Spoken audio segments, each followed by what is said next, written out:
తాజా అంశాన్ని చూస్తున్నాం. రంగారెడ్డి జిల్లా షాద్నగర్లో జరిగిన శోభ హత్య కేసులో విస్తుపోయే నిజాలు బయటకు వస్తున్నాయి. మహబూబ్నగర్ వీరన్నపేటలో ఉంటున్న శోభ నరసింహులో శనివారం ఇద్దరి మధ్య ఘర్షణ జరిగినట్లు పోలీసులు భావిస్తున్నారు. ఇక మరింత సమాచారం మా ప్రతినిధి స్వామికిరణ్ అడిగి తెలుసుకుందాం. స్వామికిరణ్, చెప్పండి, శోభ హత్య కేసు వివరాలేంటి? ఎందువల్లే ఈ హత్య జరిగినట్లు పోలీసులు భావిస్తున్నారు?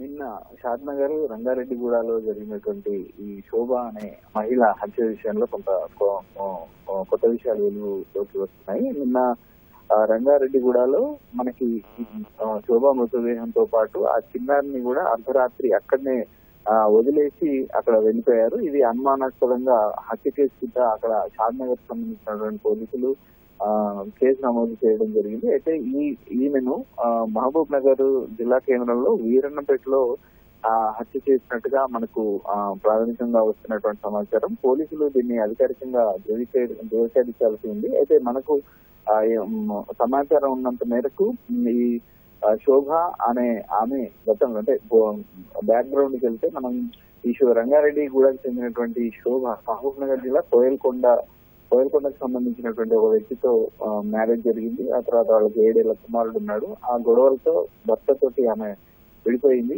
ఆ విడిపోయిన తర్వాత అదే గ్రామానికి చెందినటువంటి నరసింహులు అనేటువంటి వ్యక్తితో కూడా ఆమె కొద్ది రోజులుగా సహజీవనం చేస్తుంది. సహజీవనం చేస్తున్నటువంటి క్రమంలో వీళ్లకు చిన్నారి ఒక మమత అనే అమ్మాయి కూడా పుట్టింది.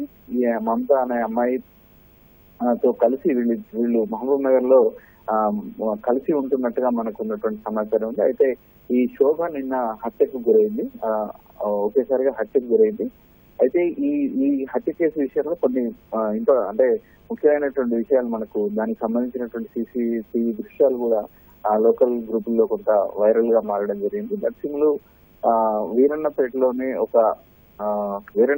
ఒక గదిలోకి ఈ చిన్నారితో పాటు శోభతో సైకిల్ అంటే వీళ్ళకి సైకిల్ కొనిస్తానని చెప్పేసి తీసుకువచ్చాడు. సైకిల్ కూడా కొనిచ్చాడు. ఈ సైకిల్ తో వీరన్నపేటలో ఉన్నటువంటి ఒక వీధిలోకి వెళ్తున్నటువంటి CCTV దృశ్యాలు మనకు లభించాయి. అయితే ఈ సాయంత్రం ఈ వీళ్లతో పాటు ఆ వీరన్నపేటలో ఉన్నటువంటి అద్దెకుంటున్నటువంటి గదిలోకి వెళ్ళినటువంటి శోభ ఆ తర్వాత బయటికి రాలేదు. కానీ రాత్రి 2 గంటల సమయంలో, సుమారు 2 గంటల 9 నిమిషాల సమయంలో అదే నరసింహులు అనేటువంటి వ్యక్తి తన బైక్ మీద ముందు ఒక బరువు అయినటువంటి బస్తా లాంటి నిర్మాణంలో బస్తా లాంటివి వేసుకొని చిన్నాన్ని కూడా దాని మీద ఎక్కించుకొని తిరిగి అంటే ఆ గల్లీలోంచి బయటికి వస్తున్నటువంటి CCTV దృశ్యాలు కూడా లోకల్ గ్రూపుల్లో వైరల్ కావటం జరిగింది. ఈ దృశ్యాలన్నీ కూడా బయటకు వచ్చాయి. ఈ హత్య కేసు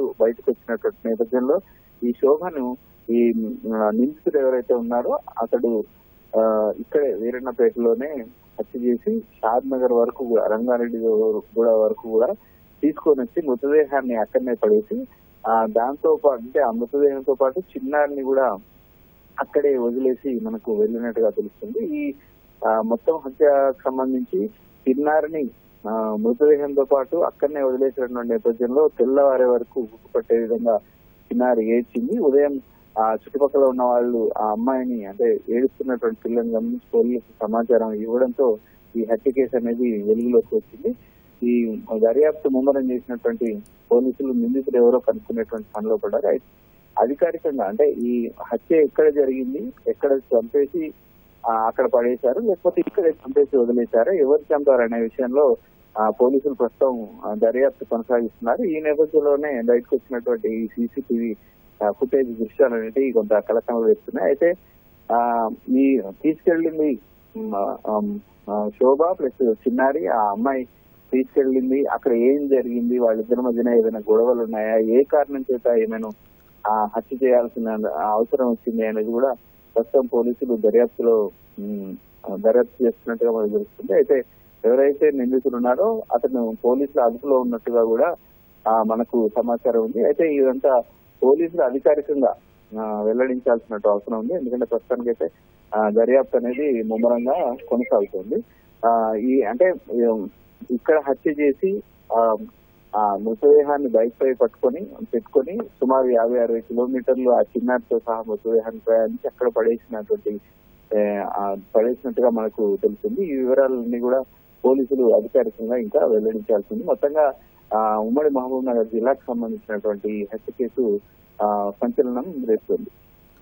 ధన్యవాదాలు స్వామి కిరణ్.